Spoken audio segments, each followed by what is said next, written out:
అదే RTV app వార్తల్ని క్షణాల్లో చదివే అవకాశం ఉంటుంది. ఒక న్యూస్ పేపర్, ఒక టెలివిజన్ ఛానల్ మీ చేతుల్లో ఎప్పుడూ ఉంటాయి. నమస్తే, వెల్కమ్ టు ఆర్టీవీ.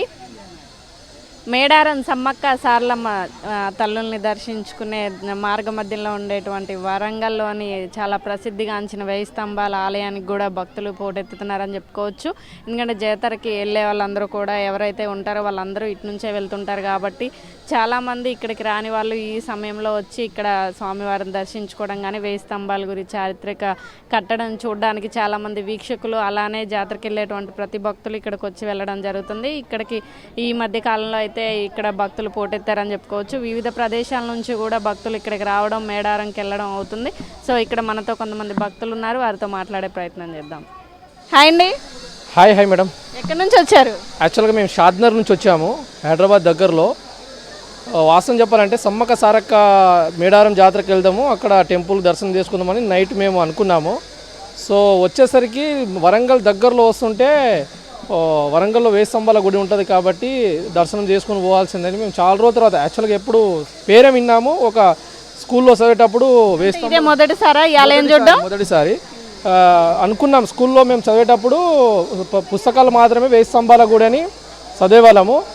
బట్ ఈరోజు మేము రియల్గా చూసాము. అసలు అద్భుతం మామూలు కాదు. మొత్తం రాయితో కట్టడం అంటే మామూలు విషయం కాదు. విత్ కింద భూమితో సహా మొత్తం మన పిల్లర్ వేసినట్టు, మన బెడ్ వేసినట్టు రాళ్లతోనే పైకి తీసేసి అంత అద్భుతమైన అప్పుడు కట్టడాలంటే మామూలు విషయం అయితే కాదు.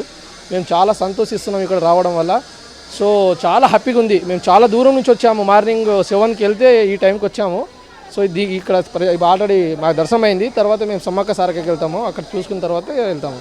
కానీ మామూలు విషయం కాదు. యాక్చువల్గా చూసే ప్లేస్ ఇది. యాక్చువల్ ఎవరున్నా చిన్నపిల్లల స్కూల్ కానివ్వండి, ఎవరైనా కానీ చూసే ప్లేస్ మాత్రం ఇది.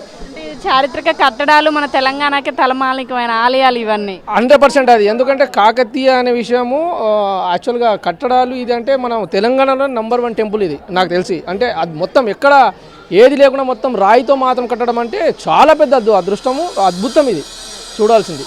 హాయ్ అండి. మీ పేరు? సువర్ణ.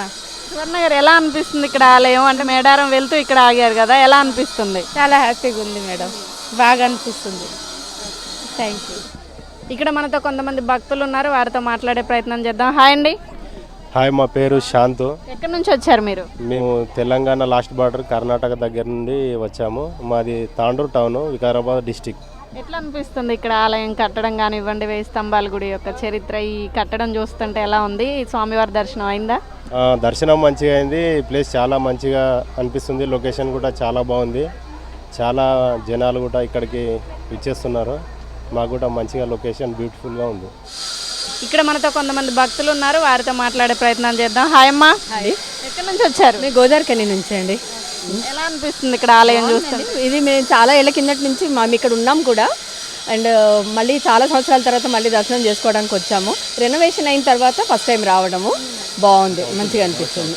కొత్తగా మా కళ్యాణ మండపాన్ని కూడా అందుబాటులో తెస్తున్నారు. ఇదంతా కూడా ఫుల్ ఫీజ్గా అయిపోయినట్టే. ఎలా అనిపిస్తుంది ఇప్పుడు? బాగుందమ్మా. నేను ఇంతకుముందు చాలా ఏళ్ళ కిందట వచ్చాను చాలాసార్లు. రెనోవేషన్ అయిన తర్వాత ఫస్ట్ టైం రావడం. ఇలాంటి కట్టడాలు ఎక్కడ ఉండవు మన తెలంగాణలో తప్ప. అది ఒట్టుగా సేమ్ అలా మళ్ళీ అలా అనిపిస్తుంది గుడి. చాలా బాగుంది. Nice, thank you. హాయ్ అండి. ఎక్కడి నుంచి వచ్చారు? విజయవాడ నుంచి వస్తున్నామండి. ఎట్లా అనిపిస్తుంది అమ్మ ఏం చూస్తుంటే? బాగుందండి, ఇంకా చాలా బాగుంది. ఈ సంవత్సరం నుంచి ఫస్ట్ టైం ఇప్పుడే రావడం. మేము జాతరకు వచ్చాము, అక్కడికి వెళ్ళి ఇక్కడ నుంచి వచ్చి 1000 స్తంభాల గుడి, అమ్మవారి గుడి అన్నీ చూసుకొని మళ్ళీ విజయవాడ వెళ్ళిపోతాము. విజయవాడ నుంచి అంటే చాలా ఆలయాలు చూస్తూ వచ్చి ఉంటారు. ఈ 1000 స్తంభాల లాంటి గుడి ఎక్కడైనా కనిపించిందా మీకు? చూడలేదండి, ఇది బాగుంది. ఎట్లా అనిపిస్తుంది కట్టడం చూస్తుంటే? కట్టడం చూస్తే బాగుందండి. నేను ఫస్ట్ టైం ఇదే చూడటం.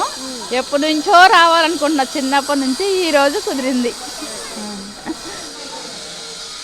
మేడారం జాతర సందర్భంగా అధిక సంఖ్యలో భక్తులు అయితే ఇక్కడ 1000 స్తంభాల ఆలయానికి రావడం అయితే జరుగుతుంది. అసలు ఈ ఆలయంలో ఎలాంటి ప్రత్యేక పూజలు నిర్వహించబోతున్నారు, అలాగే రానున్న శివరాత్రికి ఎలాంటి పూజలు నిర్వహించబోతున్నారు, ఎలాంటి ఏర్పాట్లు చేశారు, మరిన్ని విశేషాలని ఈ ఆలయ ప్రధాన అర్చకులు ఉన్నారు, మనతో మాట్లాడే ప్రయత్నం చేద్దాం.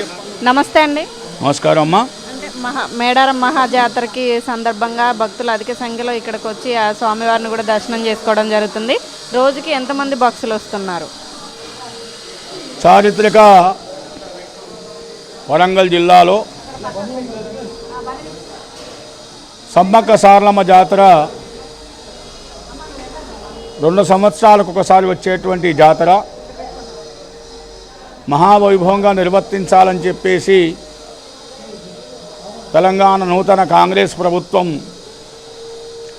ఆదేశించి దాదాపు 110 కోట్ల రూపాయలు కేటాయించి అన్ని కార్యక్రమాలు చేస్తున్న సందర్భం లోపల ముఖ్యంగా తెలంగాణ ప్రాంతంలో ఉన్నటువంటి భక్తులందరూ కూడా సమ్మక్క సారలమ్మ దర్శించుకునే ముందు వేములవాడ, 1000 స్తంభాల గుడి, రామప్ప దేవాలయాలను సందర్శించడం అనేది గత సాంప్రదాయంగా వస్తున్నటువంటి ఆచార వ్యవహారం. మేడారం వెళ్ళేటువంటి భక్తులు ముందుగా వేములవాడ దర్శనం చేసుకొని తదనంతరం 1000 స్తంభాల దేవాలయానికి వచ్చారు రుద్రేశ్వర స్వామిని దర్శించుకోవడం. ఇటు హైదరాబాదు పాత సంబంధించి జిల్లాలో ఉన్నటువంటి భక్తులందరూ కూడా మేడారం మన వేములవాడ సందర్శించుకొని 1000 స్తంభాల దేవాలయం రావడం జరుగుతున్నది.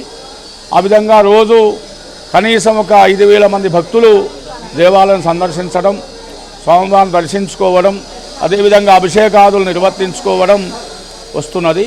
దానికి అనుగుణంగా కూడా దేవాదాయ ధర్మాదాయ శాఖ అన్ని ఏర్పాట్లు కూడా పూర్తి చేస్తున్నాయి.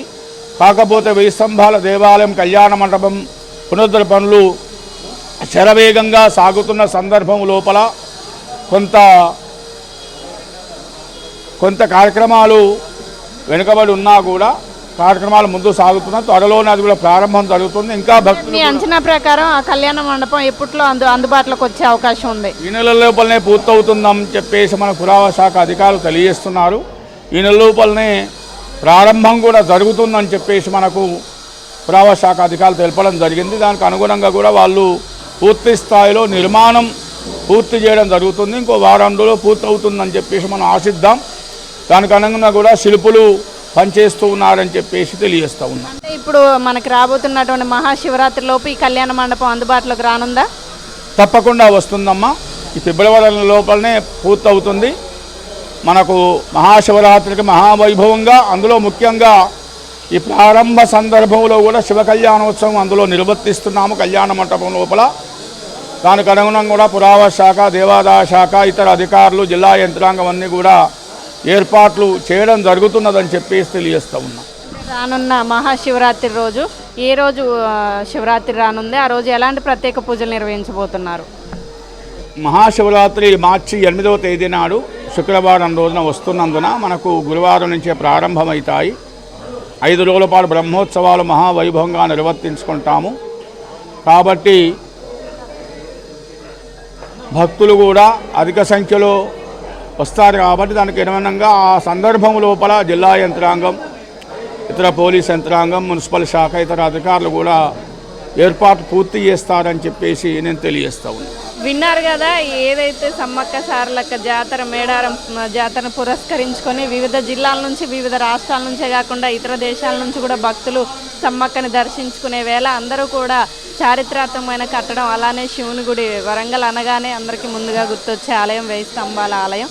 ఈ ఆలయాన్ని దర్శించుకొని, స్వామివారిని దర్శించుకొని ఈ చారిత్రక కట్టడాన్ని చూడడానికి చాలామంది భక్తులు అయితే ఇక్కడ రావడం జరుగుతుంది. రోజుకి దాదాపు 5000 మంది పైగా భక్తులు వచ్చి ఇక్కడ దర్శనం చేసుకొని వెళ్తున్నారని చెప్పడం అయితే జరుగుతుంది. ఇలాంటి మరిన్ని విశేషాలని మీ ముందుకు తీసుకొస్తున్న మీ ఆర్టీవీ O2 స్టూడియో. మరిన్ని వీడియోస్ కోసం ఛానల్ ని సబ్స్క్రైబ్ చేయండి. లేటెస్ట్ అప్డేట్స్ కోసం వాట్సాప్ ఛానల్ ని ఫాలో చేయండి. అండ్ లింక్ డిస్క్రిప్షన్ లో ఉంది.